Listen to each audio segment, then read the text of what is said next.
Hey everyone! Did you know that the average household throws away nearly 30% of its vegetables as scraps? But what if I told you those useless peels, stems and ends could actually save you money, boost your cooking, and even help the planet? Today, I'm sharing 5 incredible ways to use leftover vegetable scraps. Let's dive in. First up, homemade vegetable stock. Instead of tossing those scraps, save them in a freezer bag. Once you've got a full bag, toss them in a pot, cover with water, add herbs, and simmer for an hour. Strain and boom. Free, zero-waste stock for soups, risottos, and sauces. Did you know some scraps can regrow entirely new veggies?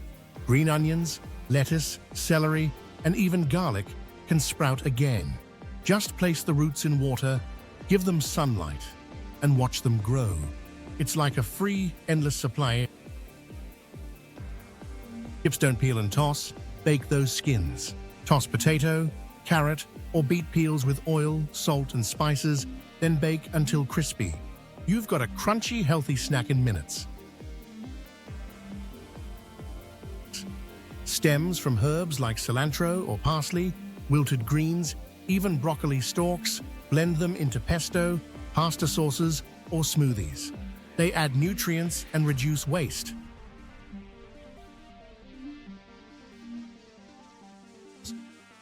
Last but not least, get creative.